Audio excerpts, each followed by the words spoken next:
많은 사람들의 삶에 영향을 미치는 제약바이오 업계의 작고 다양한 변화를 살펴보는 지명TV입니다. 오늘 여러분들과 함께 살펴볼 주제는 어서와, 한국은 처음이지. 이 프로그램이 인기 있는 이유는 외국인의 시각에서 우리에게 익숙한 것을 낯설게 바라보도록 도와주기 때문이죠. 자, 그럼 우리 제약 바이오 업계는 어떻게 낯설게 바라보기가 가능할까요? 오늘의 낯설게 바라보기를 도와주실 요하네스 유우님을 소개하도록 하겠습니다.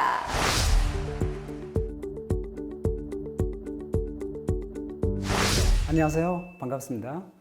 Ich bin der Johannes. Ich habe die letzten 20 Jahre in der Pharma- und IT-Industrie gearbeitet. Und ich habe sehr oft den Job gewechselt. 10 verschiedene Jobs hatte ich.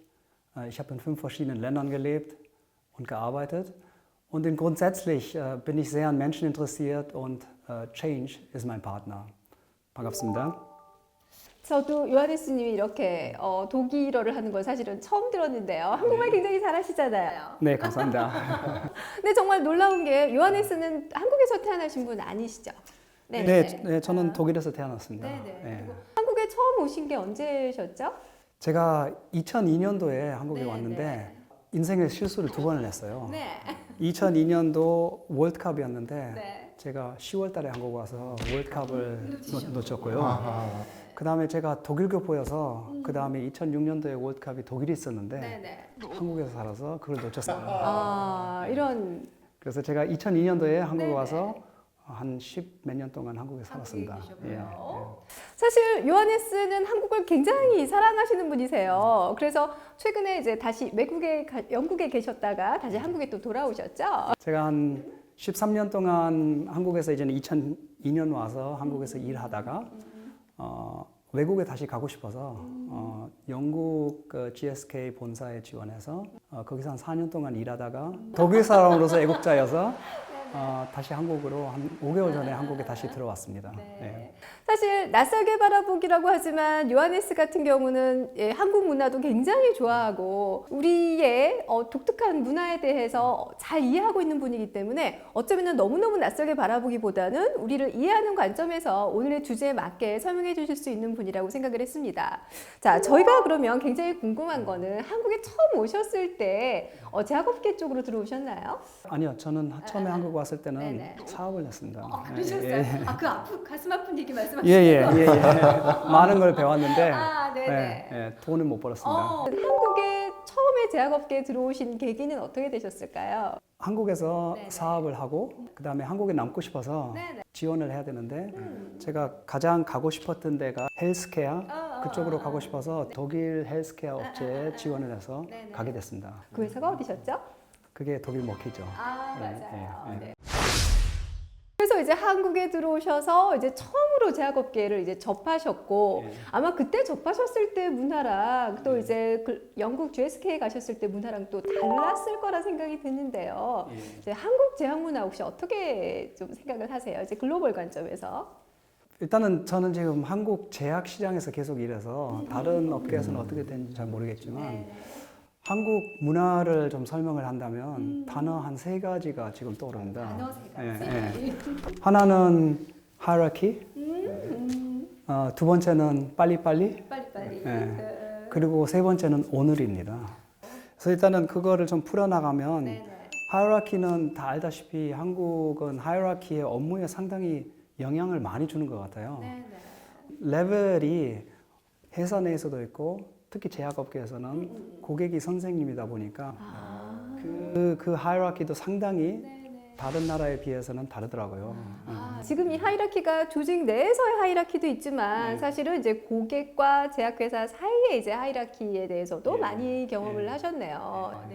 그러니까 제가 예를 하나 든다면 그 한국 말고 되게 하이라키가 되게 높은 나라라고 생각을 하나 하신다면 독일이죠. 제가 딱 비교를 하고 싶은데 독일에도 존댓말이 있어요. 그 하이라키가 강한 나라에서도 존댓말을 같이 쓰고 반말도 같이 씁니다. 그래서 말을 놓을 때는 같이 놉니다. 같이 놔주고 같이 존댓말을 쓰고. 그래서 예를 들어서 상사가 부하 직원한테 우리 말을 놓자 하면 동시에 말을 놓게 되는 거죠. 남에 대해 하이라키도 있고 회사의 하이라키 있는데 어느 정도 가까워졌으면 그 하이라키보다는 업무에 집중을 하고 그 프리 토킹 쪽으로 가능하는데 그런 하이라키가 강한 나라에서도 그런 반말 자체도 그렇게 정리가 되는데 한국 자체가 이 반말 존댓말에 그리고 여러 뉘앙스가 너무 힘들어요. 예, 예. 물론 친밀해지긴 하지만 좁혀지진 않죠. 않죠. 예, 예. 그런 차이를 하나 발견하셨고요. 두 번째는 빨리빨리. 제가 이번에 와서 다시 느꼈는데 네. 외국이라면 유럽 쪽에서 일하다가 다시 한국 들어오면 이제는 나이를 약간 좀 발표하게 될 것 같은데요. 네네네. 옛날에 비디오 플레이어 있잖아요. 비디오 플레이어 아시다고 하니까 약간 좀 나이가 어느 정도. 예. 그 비디오를 보다가 지겨우면 패스트 포워드를 누르잖아요. 제가 한국에 항상 올 때마다 업무가 누군가가 이 패스트 포워드를 누른 것 같아요. 그래서 이 빨리빨리라는 거는 상당히 업무의 속도, 커뮤니케이션의 속도, 커뮤니케이션의 양, 그다음에 멀티타스킹 아직도 상당한 것 같아요. 근데 사실 독일도 굉장히 유럽 안에서는 업무에 굉장히 집중도가 높고 빨리빨리인 나라로 제가 알고 있는데 어떤가요? 제가 봤을 때는 한국 빨리빨리에 따라갈 만한 나라는 그런 나라는 없나요? 없을 것 같아요. 예. 사실 저도 되게 재밌는 일화를 알고 있는데 저희 나라 이제 직원이 이제 글로벌 일을 하면서 뭔가 이제 메일을 보냈는데 답이 없는 거예요. 그래서 막 답을 달라 막 그랬더니 격앙된 메일이 왔는데 너 왜 이렇게 나를 괴롭히냐 이런 메일이 왔다 해서 자기는 그럴 의도가 없었는데 이제 이런 얘기들이 있거든요. 실제로 저희 나라 사람들은 뭔가 빨리 메일을 보내면 거기서 이제 답변을 받고 그다음 넥스트 스텝 이거를 빨리 하면 할수록 굉장히 유능하다라는 평가를 받죠. 어떻게 봐야 될까요, 이런 건? 그래서 이제는 그거를 세 번째 단어하고 연결한다면 네, 오늘이라는 단어라면 모든 업무가 급하고 urgent하고 빨리 진행을 돼야 되다 보니까 오늘에 집중할 수밖에 없더라고요. 그러니까 오늘만 해도 야근을 하고 오늘 업무만 해도 일을 많이 하다 보니까 내일, 모레, 내년에 대해서 당연히 생각은 하겠지만 그 비중이 많이 떨어진다는 게 들고요. 그리고 이제는 대표적으로 이제는 제약회사라면 1년 동안 마케팅에 전략에 여러 부서에 겹치는 그 플래닝이 들어오면 한국에서는 빨리빨리 끝내고 1년을 다시 안 봅니다. 절대로 다시 안 봅니다. 절대로 안 봅니다. 빨리빨리 끝냈으니까. 근데 저는 외국에서는 그거를 좀 더 길게 가면서 고민도 많이 하고 그 다음에 이제는 내년까지 어떻게 할까? 그리고 매일 안 본다고 해도 한 달에 한 번씩 꺼내서 다시 한번 보고 리뷰도 하고 제가 봤을 때는 어떤 게 더 좋냐라고는 판단하고 싶지 않아요. 왜냐하면 한국 자체가 상당히 잘 됐잖아요. 자, 그런데 전 굉장히 그동안 궁금했던 게 이게 결국은 이제 글로벌 본사에서 여러 지사들에게 일을 하라고 배분을 할 거고 우리처럼 되게 빨리 해내는 나라가 있을 거고 어떤 나라는 굉장히 늦게 가는 나라가 있을 텐데 근데 정말 이상한 건 우리가 빨리 끝내면 일이 줄어야 되잖아요. 왜 우리나라에는 그렇게 이머전시한 일들이 계속 생기는 거죠? 왜 우리가 그러면 모든 나라 일들을 받는 것도 아닐 텐데 왜 우리는 글로벌 회사의 지사에 있으면서도 일들이 계속 쌓이는 걸까요? 제가 어떤 생각이 드냐면 그러니까 한국의 경험이 많은 외국 분들한테 여쭤보면 한국 분들하고 일할 때 어떤 느낌이 있냐 했을 때 대부분 모든 사람들은 한국 사람들하고 일하는 거를 좋아합니다. 거의 매니아도 있고 사랑하는 분들도 있어요. 왜냐하면 일단은 같이 일하면 아까 제가 말씀드린 대로 하이라키라면 웬만해서는 글로벌에서 시키는 거는 진행을 하고 두 번째 빨리빨리 하고 그래서 약간 좀 그런 부분에서는 상당히 좋아하는데 이제는 하나 더 붙인다면 외국 분들이 한국 분을 가장 평가를 높이 하는 거는 이게 안 되면 또 바꿔서 이것도 해보고 이것도 안 해보면 이것도 해보고 모든 거를 다양하게 트라이를 해가지고 결국은 하게끔 만드는 게 어떻게 보면 한국이라고 하다 보니까 일을 그냥 잘해서 많지 않을까 싶어요. 그래서 일단은 주어지는 일을 하다가 이거는 못 하겠습니다. 끝나는 게 아니고 될 때까지 다 해가지고 결국은 해낸다는 게 한국이 아닐까 싶어서. 자, 그럼 여기서 다시 또 궁금한 게 지금 어떻게 보면은 GSK에서 영국에서 근무한다는 거는 모든 GSK 직원들이 가고 싶은 포지션에 계셨다라고 제가 이제 이해할 수도 있는데, 근데 뭐하러 이렇게 힘든 한국에 다시 오셨어요? 그러게 하이어라키도 세지, 빨리빨리도 있지. 이 질문은 없었던 것 같은데요. 사람은 자기가 갖고 있지 않은 걸 갖고 싶어 하는 것 같아요. 예. 제가 처음에 한국에 들어왔을 때 대부분이 어떤 질문이냐면 너 왜 왔어? 한국이 힘든데. 그래서 제가 아니요, 저는 한국이 좋은 것 같아요. 그래서 여기 쭉 살았는데 길게 살다 보니까 힘들더라고요, 한국이. 사람들이 힘들더라고요.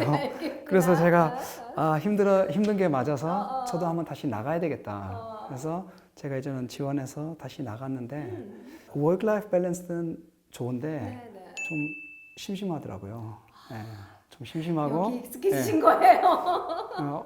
그리고 또 사람의 정에 한국도 많고 그다음에 또 음식도 맛있고 그래서 약간 한국의 매력이 상당히 많은 거를 나가서 다시 배워서 다시 들어오고 싶어서 다시 들어오게 됐습니다. 이만큼 저희 요하네스가 저희 한국을 사랑하는데요. 다시 또 이제 오셨을 때는 그럼 내가 다시 한국에 왔을 때는 좀 다른 식으로 뭔가 내 업무를 이제 실천한다거나 아니면 이제 내 조직에 있는 한국 사람들을 어떻게 발전시켜야겠다 이제 이런 생각들도 좀 하고 들어오셨을 텐데요. 어떤 생각을 하고 들어오셨어요? 두 번째 들어오실 때는? 약간 좀 두 가지 제가 좀 다르게 하려고 했었던 거는 첫 번째는 한국 분들이 외국에 있는 거에 대해서 그냥 막연한 꿈, 외국이 좋다, 가고 싶다.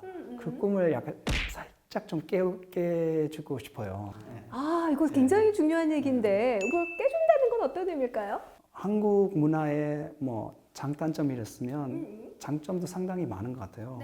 업무의 속도, 업무의 재미, 그 다음에 또 일하면서 친구를 만들 수 있는 자체는 유일한 것 같아요. 네. 이 워크-라이프 밸런스가 없다 보니까 계속 같이 있다 보니까 조직 안에서 있다 보니까 인간적 친밀감도 막 높아지는. 네. 그래서 그런 부분도 있고 그 다음에 대부분은 외국에 계시는 분들은 또 그런 꿈이 있어서 나가서 외국의 불편함, 짜증나고 안 좋은 거는 블로깅 하지 않습니다.